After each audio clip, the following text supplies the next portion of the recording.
All right, welcome. We've got a number of folks we expect to be joining, and we are recording this session so that we can share it more broadly. But we want to welcome you this afternoon to our webinar, Apprenticeships as a Workforce Strategy, where multiple organizations have come together, not just to register and launch apprenticeships in Pennsylvania, but to talk to you about them today. This is going to be a fast-paced discussion. It's going to be fun.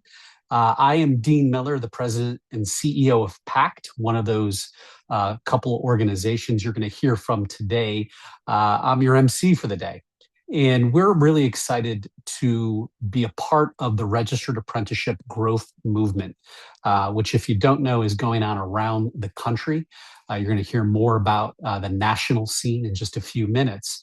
But here in Pennsylvania, as you know, registered apprenticeships beyond the trades have grown significantly thanks to the great support of Pennsylvania and certainly a number of different organizations. And to kick it off, one of our partners, PHL Works, is going to talk about what they do. Now, PHL Works, and I think many of you are certainly familiar with their work, is the city's workforce development board, term of art certainly that exists around the country, and have an incredible staff that particularly focuses on registered apprenticeship. And I'd love to introduce to you here this afternoon, Gloria Fallini, who's going to take us through a couple slides on what Philadelphia Works focuses on. Gloria? Great. Thank you so much, Dean. Hi, everyone. Good afternoon. Welcome to our webinar. My name is Gloria Fallini. I'm one of the apprenticeship program specialists here at Philadelphia Works. And I'm joined today by some of the other members of our team here, Kyla Shannon, who is our manager of apprenticeships, and Robert Ganone, who is also an apprenticeship program specialist. And as you can see here, this is our full team. That includes Rebecca Ambrose, who is our Director of Apprenticeship and Training, who oversees all of our apprenticeship initiatives here at the Workforce Board as well. We can go to the next slide. So as Dean mentioned, we are the city's local workforce development board. So I just want to give a brief highlight, an overview for those of you who might not be familiar. We develop and manage smart workforce solutions that respond to business needs and increase economic opportunity for all Philadelphia residents. So a lot of our work is really centered around services for both career seekers and employers, local businesses. And I will talk on the next slide briefly about what our team does specifically around apprenticeship efforts here in Philadelphia, as well as some of the surrounding counties. So our team specifically primarily supports employers and or apprenticeship program sponsors. So organizations who are running registered apprenticeship or pre-apprenticeship programs.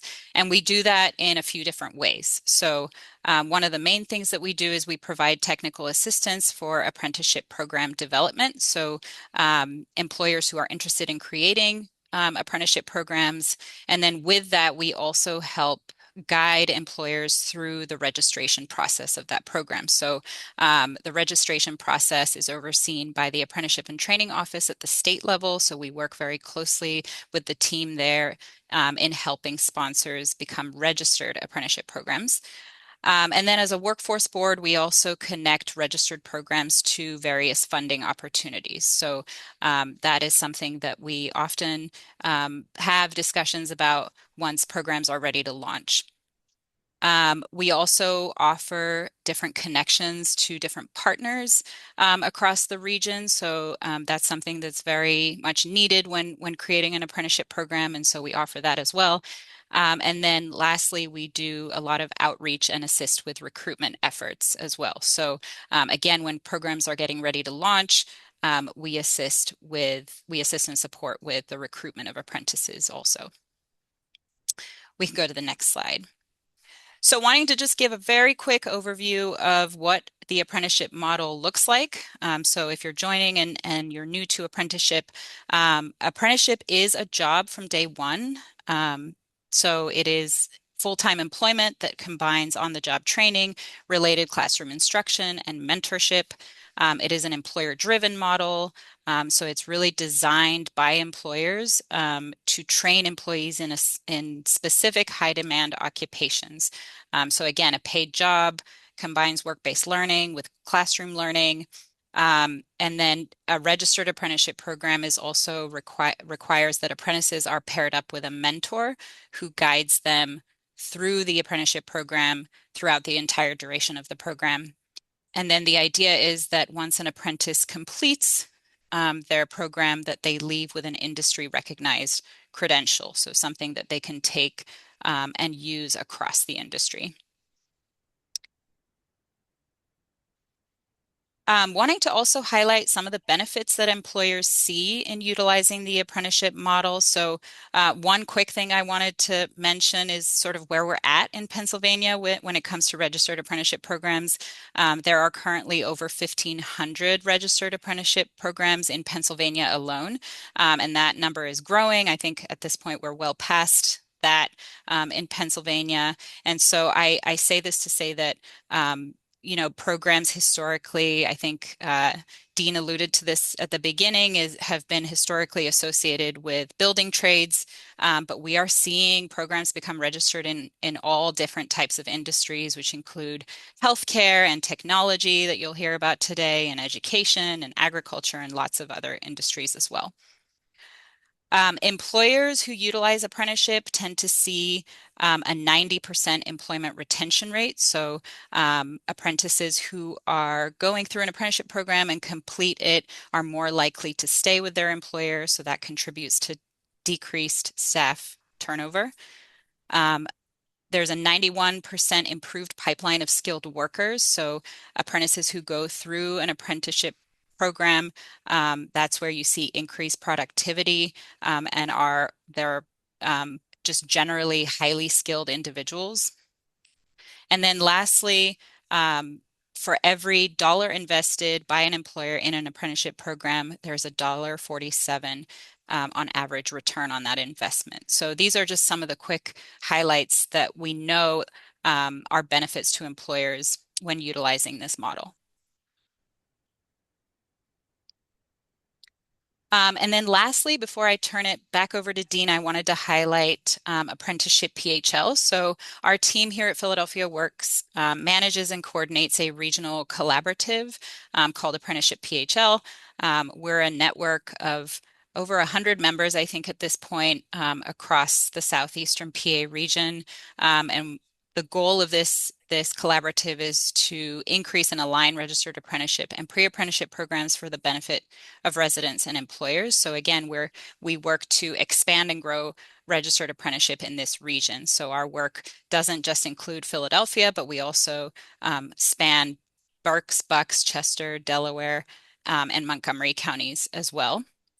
And we are, if we go to the next slide, so if you wanted to learn more about our network, you can visit our website. We have a QR code that you can scan here, and we have a ton of resources, both for employers and for career seekers listed on our website. So encourage you to check it out. If you're not already a member, you can get in touch with us this way as well.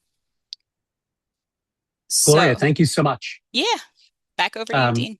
Absolutely. And so a real applause to PHL Works and all the work that they do here in the region and in the city. Gloria and the rest of your team are phenomenal to work with.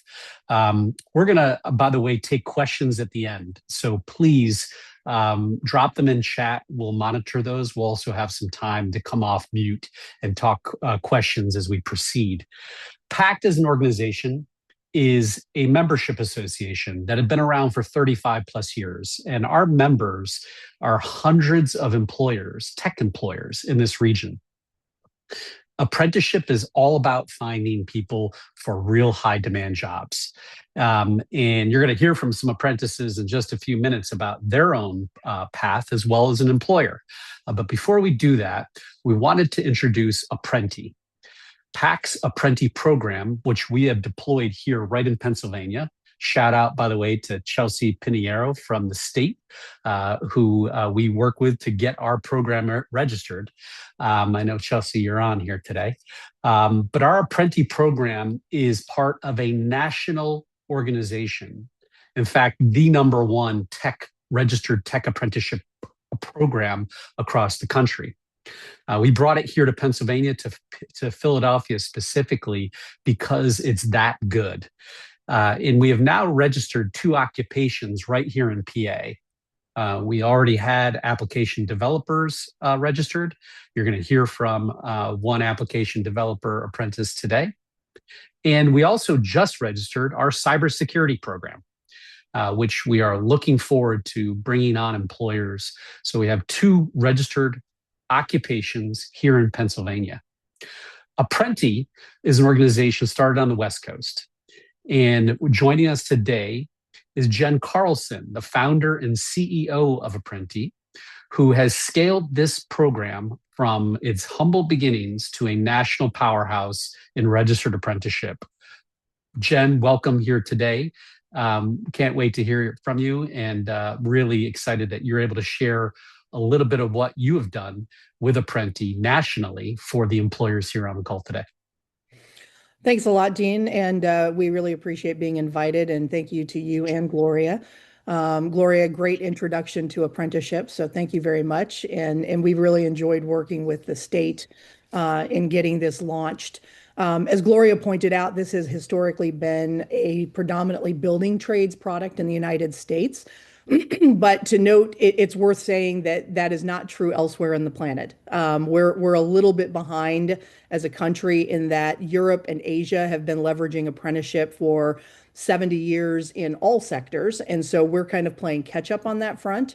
And so to the state's position of having 1,500 registered apprenticeships, that's not the building trades. That's them enveloping all of the other sectors, as Gloria noted, for healthcare and IT and mechatronics and anything to do with development and new job creation in the US, since those are really 95% of the other jobs in the country. Apprenti is a nonprofit, and we started this intentionally as a nonprofit so that we could leverage access to funding to keep the cost of the apprenticeship management off the shoulders of the people coming through the program, since the majority of what you're getting from an apprenticeship doesn't have to be this way, but today in this country, the median age in all apprenticeships is 31. If we can move to the next slide. The intent here is to how do we close the tech talent gap? And if we're looking exclusively at college, which is where we've historically recruited in this country, there isn't enough capacity coming out to fill our demand. And our demand, because tech is ubiquitous, it covers all sectors, everybody hires for tech, and everybody is competing for the same limited talent. There is really no alternative for the companies in this country to look at an alternative or a secondary pathway, not to supplant or take the place of higher education, but we have ample talent in our own backyard that simply needs to be upskilled or reskilled. And college is not necessarily the outcome for everybody, but that doesn't mean that it's the limiter for their ability to do the work. Apprenticeship fills that void and is really an opportunity for us to pull people from non-traditional backgrounds, meaning college, non-college, unrelated college, people with high capacity in learning, but college just wasn't a part of the process for them, or that isn't their preferred learning modality. An apprenticeship, as Gloria pointed out, is a classroom and on-the-job, hands-on skilling system. So it's really just how we teach it, which looks different than sitting in a classroom for 4 years. So that means we can accelerate it a little bit, and we can also get people the hands-on skill for knowing how to do the job, which is why that mentorship is so important. And that's somebody within your company and on the job that's helping that apprentice kind of grow into the role over the course of the term of an apprenticeship. In the United States, the minimum term of an apprenticeship is 1 year. So that is the minimum, 2,000 hours on the job. And that is a earned wage, but it's a learning wage. It's the wage that the apprentice earns while growing into the job to be at capacity of a person with the same college skills that you would normally recruit from, and gets them the opportunity to grow into the role before you invest a full amount from a salary perspective into them. So they get to earn and learn. You get net new talent and an alternate pathway that demonstrates that there is great capacity for us to fill these jobs domestically. Next slide. Collaborative training. This is a classroom experience, and is 95% of the time it is synchronous. So these are the classroom skills that the company is going to identify are relevant to the role that needs to be filled. These apprentices are going to take a headcount and fill that job. And we're going to get them the basic skills and competencies to make them proficient at entry into the job, and then they have that year on the job. This can work either way. In the building trades, these are historically a day on the job, or a day in the classroom and a few days on the job, and then it kind of seesaws back and forth. Tech, that system didn't work. The numbers were required, but the reality was the industry said we really need them to have that classroom experience and understanding before they come to us. So in most roles, we front load the classroom training. It's no different than in the building trades. It's just accelerated to the front end. And it's, 300 to 700 hours in most cases, depending on the occupation. And then they have that year with you on the job.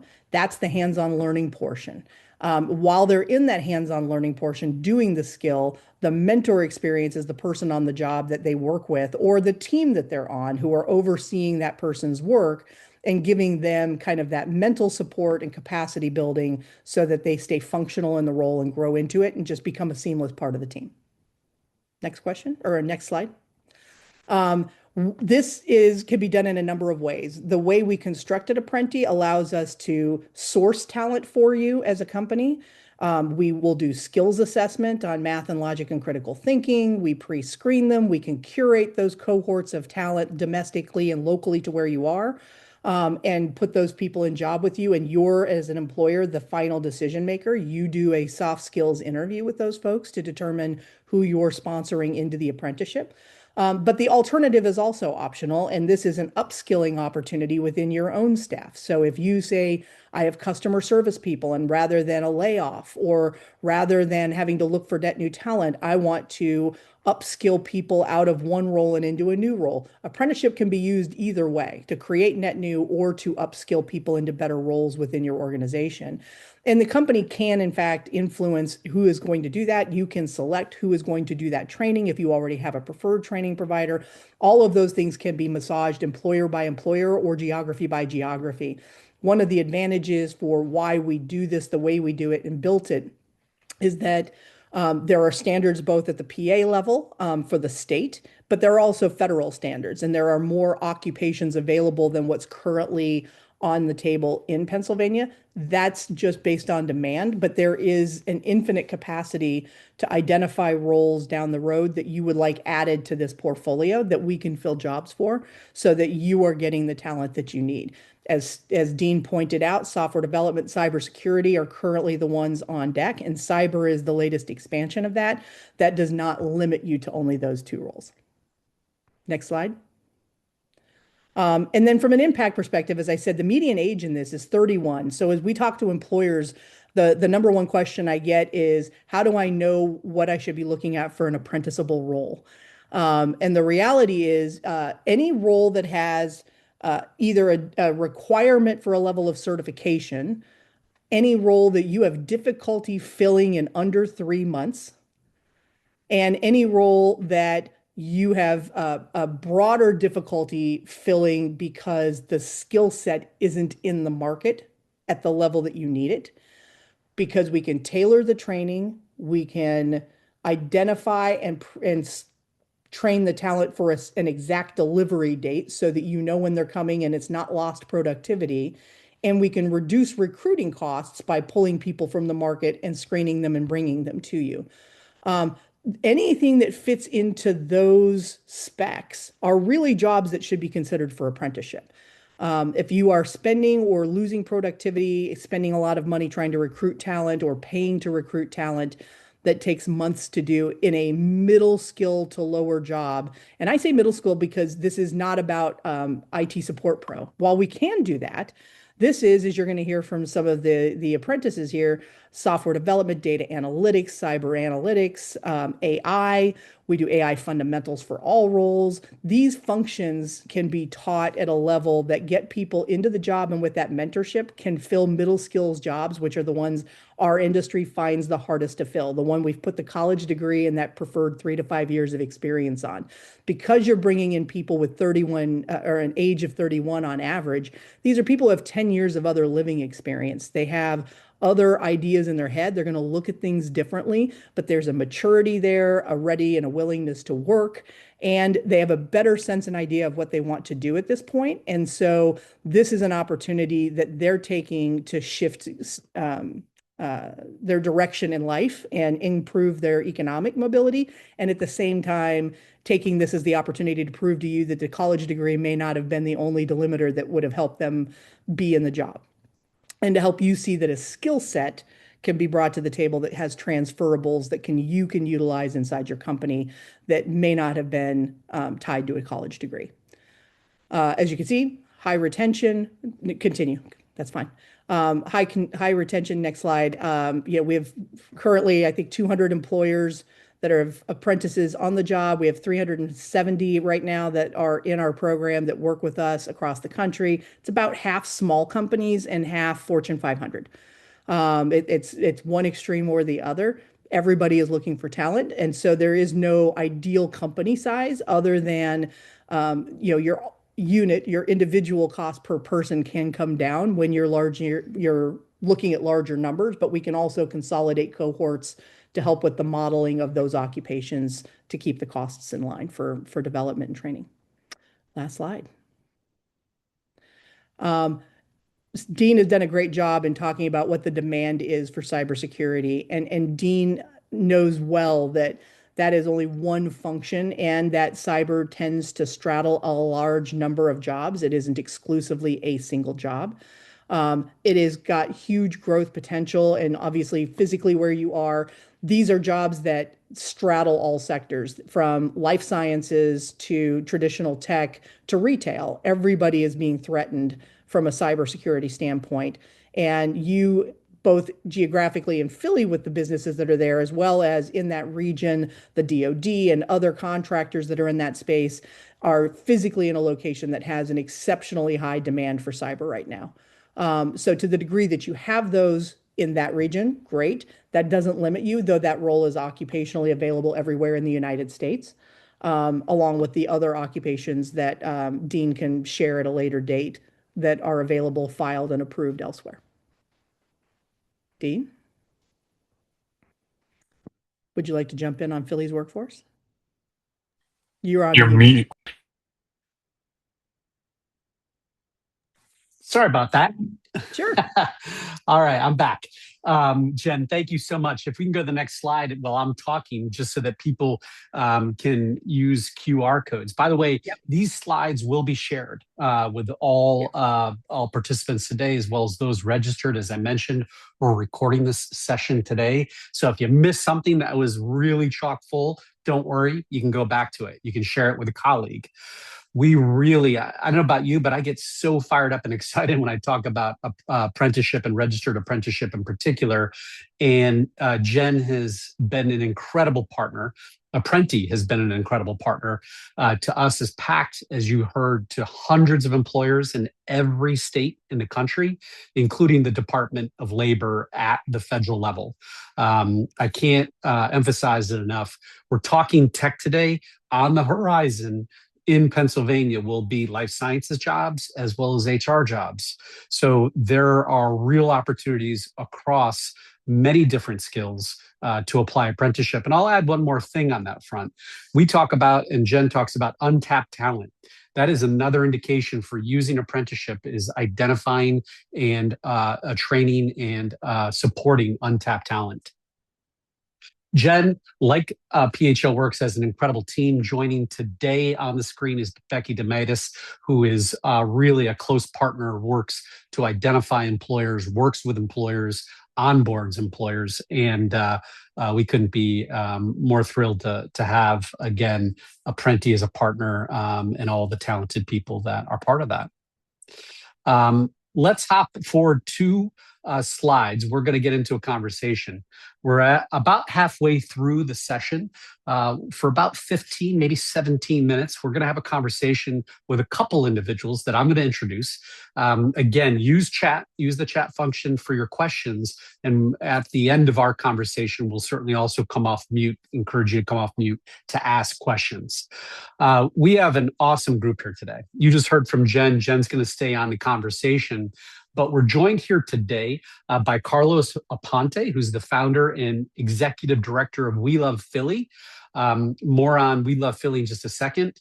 We also have our first employer partner, Boomi, led and represented here today by Alina Ispas, and 2 apprentices, both a current apprentice in the program, Jaha Knight, as well as a graduate of the apprentice program, a recent graduate of the apprentice program, Davonta Wallace. So Carlos, Jaha, Davonta, and Alina, welcome. Y'all can come off mute because I'm going to ask questions and you need to be able to answer those. You don't want to make the same mistake I did. I'm going to start with Carlos, and I'm going to give a little bit of an intro. Apprentice takes many different forms. There's registered apprentice, obviously, but there's also registered pre-apprentice. And Carlos, who was one of those teachers that you wish he just stayed a teacher in the Philadelphia School District, had this vision of this program. And he started one, We Love Philly, and launched into registered pre-apprentice. Now, for you employers on the screen, this is an important thing to follow because there are levels of jobs and employees that you can access through apprenticeship. Pre-apprenticeship is one of those. Carlos, welcome. Tell us a little bit about We Love Philly, what you're focused on in terms of occupations, and how pre-apprenticeships work perhaps differently than apprenticeships. Of course. Thanks for the kind words, Dean. And hello, everyone. We Love Philly. So the short of it is we help systematically marginalized young people throughout the city get livable wage careers through non-traditional pathways in digital marketing and cybersecurity. So as you mentioned, 2 pre-apprenticeship programs we currently have now are digital marketing and our cybersecurity. And then our digital marketing pre-apprenticeship is attached to a registered apprenticeship in digital marketing that we also run. And to your point, that pre-apprenticeship opportunity is really where we can dive in and bolster those statistics that Gloria mentioned around that 90% retention rate for employers. We spend a lot of time, right, teaching young people about core values in our pre-apprenticeship program, what it looks like to show up, and also what I'm proud about with our young people is we show them like how to help the workplace culture in general if the values that an employer says that they follow or not, or are looking for those fresh voices and young adults to lead by example. We're really putting them in positions to really find out what those values are and to live up to them to the best of their ability. But our digital marketing, on top of all of those values, is a money-making operation for We Love Philly in order to support the mission. Our pre-apprenticeship that feeds into our apprenticeship program, as well as the pre-apprentice graduates that we place at small businesses around the city, are actually making financial gains. So for example, at We Love Philly, we just launched an earned revenue model through our apprenticeship program in June of last year. And so far to date, that's through about 16 clients we have around the city of Philadelphia, that work being done by apprentices, and some of that work being trickled down to the pre-apprentice level, so they're employer-facing as soon as possible, has brought in almost $250,000 to date to We Love Philly.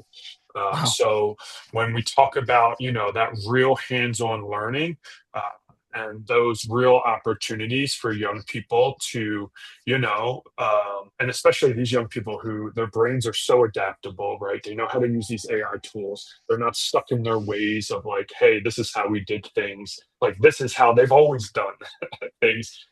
So really being able to equip them with the skills needed to not only shine as a pre-apprentice, but to make sure that they are a competitive candidate in the hiring process once they get to that apprenticeship level if they want it. Carlos, what's the average age, ballpark, if you don't know a specific one, of your pre-apprentices? Of a pre-apprentice, I would say the average age is probably 19. Our average age of one that wants to follow through with the apprenticeship program and really wants to do it is probably 21. But our pre-apprentices, we have a morning cohort that's mostly recent high school graduates, and we have an afternoon cohort that's all high school seniors. And we serve about 100 pre-apprentices a year. If they're with us every day on time, for a 6-month period, around 312 hours in those 6 months, they'll make a little over $4,000. They'll get multiple industry recognized credentials. And as I said, with our model, they're client facing probably 1 month in the door on that pre-apprentice level because of the real clients that we have around the city.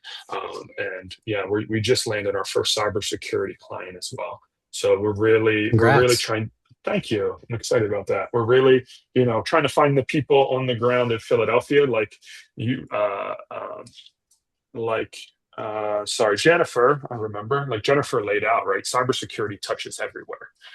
So especially in the nonprofit sector and especially the small businesses and in our community. So putting our young adults in a position to help, keep secure the operations of small businesses and of nonprofits we partner with is something that we're very proud of and that the young people get really excited about. After, of course, they tore up We Love Philly cybersecurity protocols because I didn't know what I was doing when I was building all this stuff.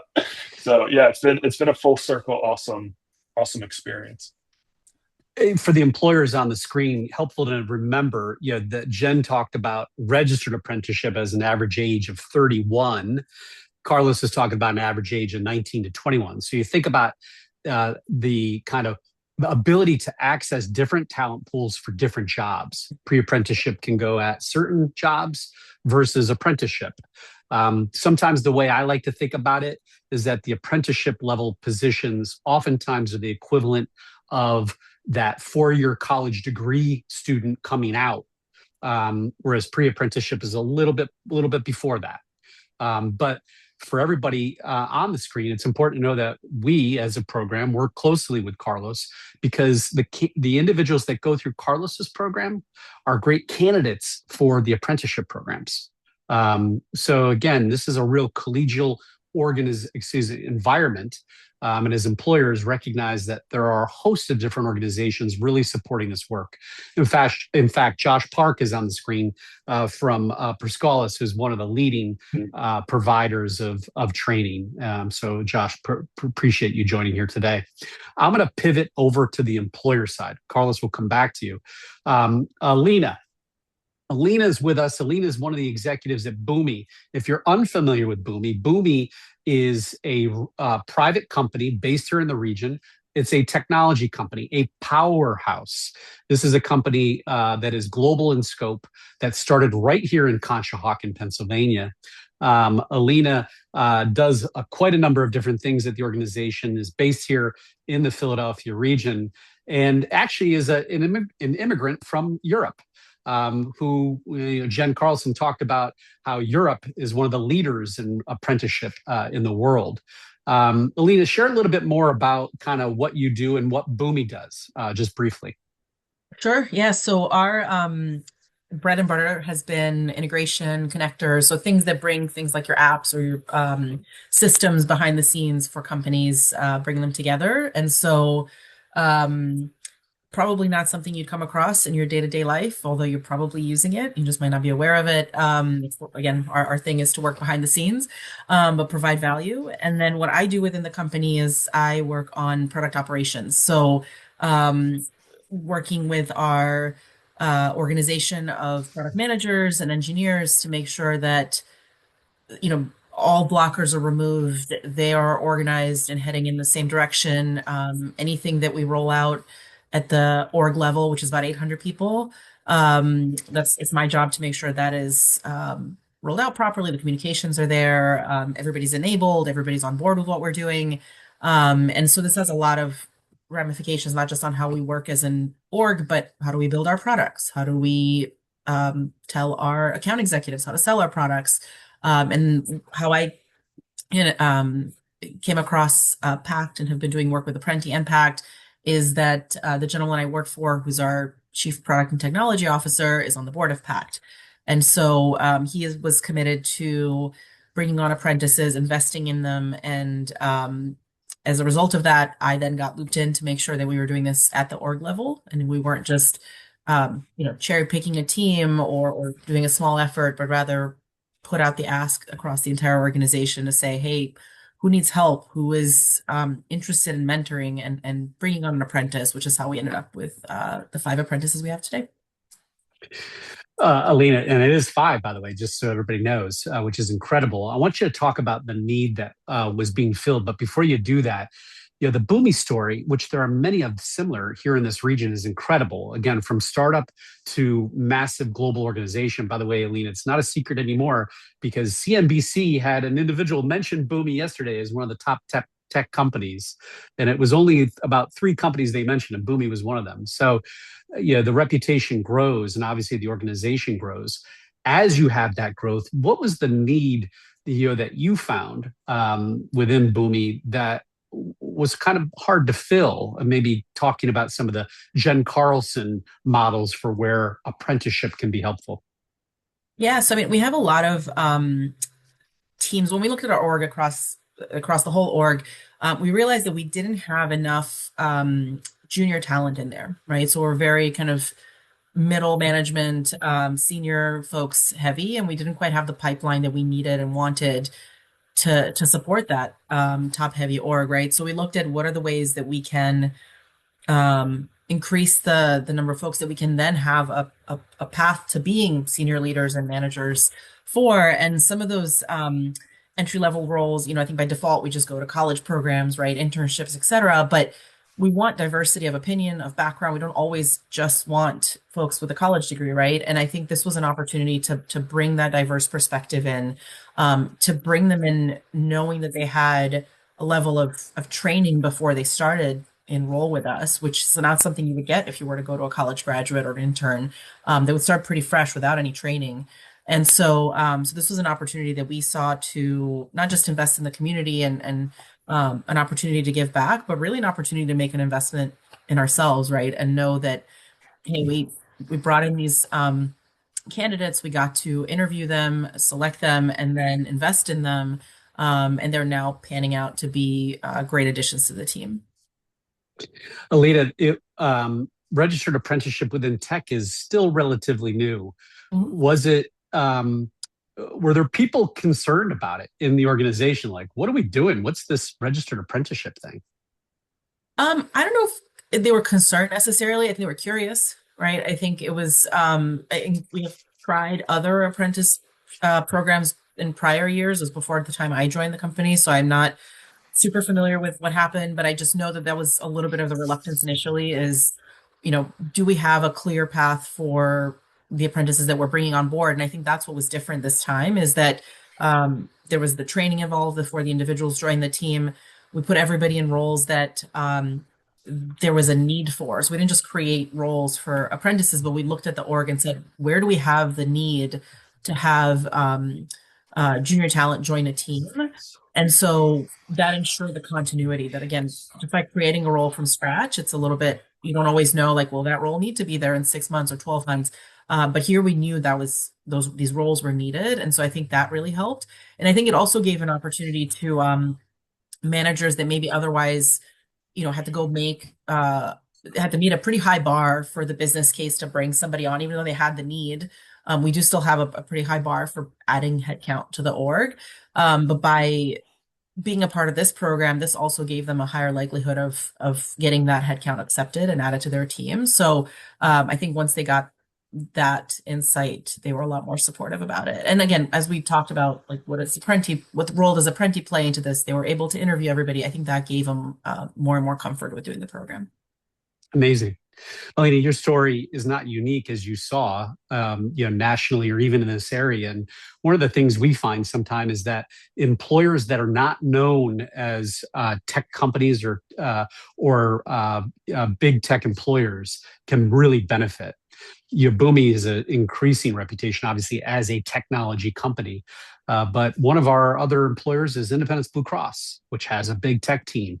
We also have employer partners that we work with and are looking to bring into the program, such as Vanguard, again, big tech team. So your experience has been really working with us has been incredible from our perspective, the way you've embraced it. So we're grateful for that. And thank you. That's great. Jen Carlson talked about the two programs that PACT has registered in PA, software developer, cybersecurity analyst. Those are our two main focuses. But Davonta, you're on deck, and I'm going to ask you some questions because we're the first graduate, the first apprentice, if you will, in PACT's ApprenticeshipPHL program. And you didn't do either of those, not software developer nor application developer. Welcome, Davonta. Hi, how's it going? It's great to have you. As I mentioned, Davonta is a graduate, now a employee post program with Boomi. And Davonta, just give us a little bit of background on yourself. How you found out about the program, where you were before you joined the company and program, and a little bit of your own journey. Okay. Yeah, my name is Davonta. I joined through the Apprenti program. A little bit about me on my journey is I transitioned from out the military into the IT field. Got a college degree in New York, Syracuse. And from there, I would say that finding employment was kind of difficult. So I was doing some research and got recommended to Apprenti. I ended up doing a pre-apprenticeship in the process, a little bit different than what Carlos has, just specific to veterans. So I actually was out on the West Coast for a bit for getting the certifications that's qualified for the role. Journey back over here, went through the hiring process and started getting the training. Training focused on two specific, that's real world scenarios that's actually being utilized. And it actually helped me gaining the experience that what I lacked from even having a college degree as well. So this really helped me out and getting like that knowledge and bridging that gap to put me in a place where I need to be at right now. Congratulations. You've done really well. And as Jen Carlson shared, there are more than just the two occupations. In fact, Davonta is in DevOps. In fact, there's 20 plus occupations that are registered at the federal level that we have access to. And in this case, Boomi had a real specific need for a DevOps individual, which Davonta came into. And as Davonta can share, that's not typically a role that you come into right out of college. You need some extra training. So, the training that Davonta went through his pre-apprenticeship, through the military, through higher ed, in addition to the apprenticeship program, really prepared you for the job. Davonta, what was maybe give just one highlight of the program from your perspective. What was one highlight you say, wow, this really made the difference? I would say the toolings. It's actually a component of a couple of things that kind of like relate. I would say from the training, and how it relates to the role and the job provides what Boomi provided for me was where that knowledge actually applies in a real world scenario. So it's actually being able to put those things that I've learned through the training into real world practice and on actually things that actually matter in today's field. great instructors, of course, very knowledgeable people in the team, and just the way it comes together and throughout the time frame, it actually helps. So. Well, Davonta, we have no doubt you're going to do some amazing things, and you're off to an incredible start at Boomi. Again, the first apprenticeship apprentice in PACT's PHL Apprenti program, and we couldn't be more thrilled for you. So thank you. Thank you. Going from the first to the most recent, I want to bring Jaha Knight to the screen. Jaha is the most recent apprentice within the 5 that Boomi has had. And Jaha is focused on the software development space, our first Pennsylvania registered apprenticeship. Welcome, Jaha. What's up, everybody? It is afternoon or good morning. Yes. On the East Coast. Jaha, give a little bit of personal background and kind of your own journey coming into the program, before the program. Yeah, so like Davonta, well, not like Davonta, but I have a untraditional background, so very different from software engineering. I actually thought I was going to probably be the one on CNBC announcing that Boomi is a top 10 company. So I went to school for journalism. I went to American University in Washington, D.C. Great. But, it was a great experience. I really thought I was, going in that direction. But post college, I came out in 2019. I moved to London for pretty much like half the year. So Alina, Europe, I'm with you right there.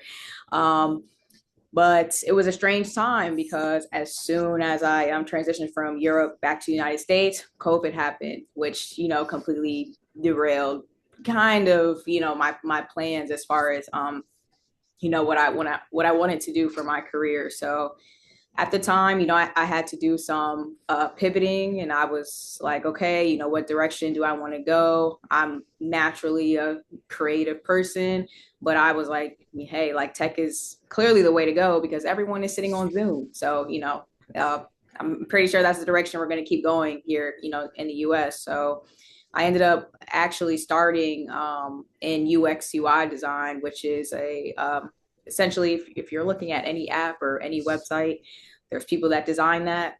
That is the people that people that do that. And I went through a boot camp, which very different than apprenticeship. It was I did it through a program, 9 months, and it was great until you enter in the job market with a whole bunch of other people who either went to have a 4-year degree in that, or just have a much stronger portfolio. So I started that journey in 2020, and as you can imagine, it was very difficult to find myself or find a space for myself in the tech world. So some time passed, and I relocated to Philadelphia, and I got connected with PACT. Went to a breakfast where I actually met Dean. He was presenting Apprenti to a room full of, we were just in a room, basically this, but in a room. And they hadn't started the program yet. But I, got connected with all the people in PACT. And then when Apprenti, rolled the application out, I actually did go through the first round in I believe it was 2024, I want to say. Made it to the last round of interviews with Boomi. I didn't get it the first year. So, I took it as a sign. I was like, I don't know, maybe the tech thing is not for me. I've been trying for like 5 years now, and it just wasn't working. Then a year later, Zoe, I think she actually recently got a promotion. I don't know if she's on here, but congratulations to her. But yeah, I think she's moved up to an apprentice, so that's very nice. But I got an email from her and saying that they were looking for more apprentices, and I jumped on the opportunity. And it honestly has been, the most life-changing thing, because as someone who, is a journalism person, I would have never seen myself being in software engineering at all. That's not, you ask me, I would be like, oh no, that's for the smart people in the room, So it's definitely, I've seen myself grow a lot as an individual, as a, in my career, my professional and my personal life. And I've had, really good support system from, my team here at Boomi, Apprenti as well. And I've just grown. I've seen myself grow, and stronger. And I'm starting to, be more comfortable even calling myself an engineer. So, Jen Carlson said it best, Jaha, you are a smart person in the room. And listen, you've done incredible work. You and your fellow apprentices at Boomi, as I shared recently over lunch, were all top performers in your RTI training before joining Boomi for on-the-job training. And I have no doubt you're going to make a real impact at Boomi, Jaha. It's so cool to see you sticking with this thing that you thought could unlock career opportunities, and that's what we're talking about here. We use the word job and workforce, but these are career opportunities that we've talked to Jaha and Davonta and the others that can move into paths of senior level technical, can move into management, can move into the C-suite. And we couldn't be more thrilled, Jaha, to have you in the program, to have Davonta in the program as representatives. And your willingness to be here today is helping to share the story of apprenticeship to other employers and probably other apprentices that want to lean into a new career path as well. So thank you. Of course. We have some time for questions, and I still have maybe a question or two, but really want to open up to anybody. We're a small group to come off mute and ask a question. Anybody have anything they want to ask? And if not, I'm going to ask something.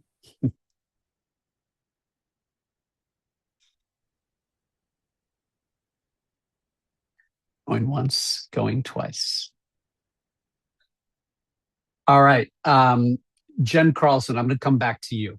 You just heard Jaha and Davonta stories, and I actually think it's the first time you heard those stories. Talk about the talent piece of this for employers, obviously, that are on the screen, that are listening to this, and how you already talked about how they should think about apprenticeship, but talk about the talent side, particularly with the tech around AI and the replacement of tech. Yeah, great questions. The number one function that we have as an intermediary is to identify the talent, to find the Davontas and the Jahas of the world and bring them to the table and prove to the companies that there's the capacity if they look outside of the norm, right? And then after I do the introduction, they do all the heavy lift, and really they're the ones who have to do the hard learning and move through the door and prove that they can do this job. So I just get to hold the door open. The companies look at this in a couple of different ways. We're starting to see companies looking at more pragmatically at skills-based hiring. AI being introduced to this conversation is doing two things. Obviously, we all know that it's automating systems that we used to have to hire full-time people to do. It doesn't change the fact that what comes out of AI isn't ready to hit the ground running. So somebody still has to update, modify, and apply it. So maybe that's a slightly more senior role. That doesn't mean that the apprenticeship cannot still serve to fill that void and create that talent. Everybody now, we're starting to see a lot of companies come to the table with a request for AI fundamentals. And interestingly enough, they're not limiting it to only their tech department. They want everybody to have an understanding of AI so they can see how it applies to all of the facets of the company and might make productivity better on a wider basis than only in the IT department. So we're seeing a lot of strange shifts in the market that we could not have calibrated for, but we can do standalone AI training for companies. You've got apprenticeships that can fulfill a number of roles purely in the tech space, but also straddle a lot of different departments. And we're seeing some recalibrations of jobs as a result of it. Does that help to answer that question? Incredibly helpful. Robert, if you wouldn't mind going to the last slide, I'm going to wrap up here and let people use their QR code. We really want your feedback. To pull out your phones, grab a screenshot of this. Again, we'll share the slides, but this also allows people to request information from things you heard today, from PHL Works, from ApprenticeshipPHL, from PACT and Apprenti. I want to thank everybody for participating here today. Those of you listening to this recording, we would love to share more information and talk to you about getting involved as an employer sponsor for apprenticeships. Thank you to Carlos Aponte from We Love Philly, again, a leader in the pre-apprenticeship space here in the Philadelphia region, and a real growing force.